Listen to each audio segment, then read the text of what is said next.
4, verse 18 through 19. All right, listen at these words that Jesus read. All right, the Spirit of the Lord is upon me because he has anointed me to proclaim the good news to the poor. He has sent me to proclaim liberty to the captives and recovering of sight to the blind, to set at liberty those who are oppressed, to proclaim the year of the Lord's favor. All right, and let's break that down.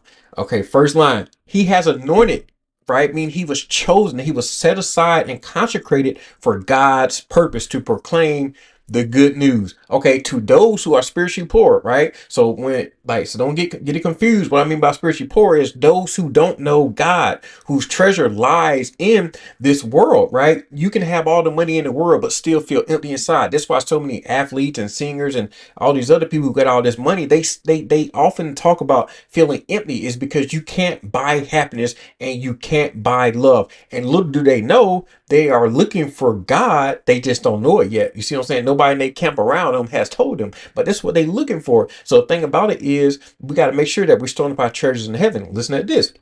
Matthew 6, verse 19 through 21, it says, do not lay up for yourselves treasures on earth where the moth and vermin destroy and where thieves break in and steal, but lay up for your treasures in heaven where neither the moth nor rust destroy, where thieves do not break in and steal. For where your treasure is, there where your heart lies also. You see what I'm saying? So mankind can steal from you your earthly treasures, right? Sometimes a thief comes in a suit, in a tie, and a smile, but he can't, guess what? He can't steal your heavenly treasures. 2 Corinthians 3:17 tells us, now the Lord is a spirit, and where the spirit of the Lord is, there is freedom, right? The Holy Spirit is our advocate, right? Right. It helps us to overcome adversaries of the world. You know what I'm saying? Different things we may encounter as we're going about our day and things like that, right? Now, this is the thing. The flesh and the spirit, right, don't mix. They're contrary to each other.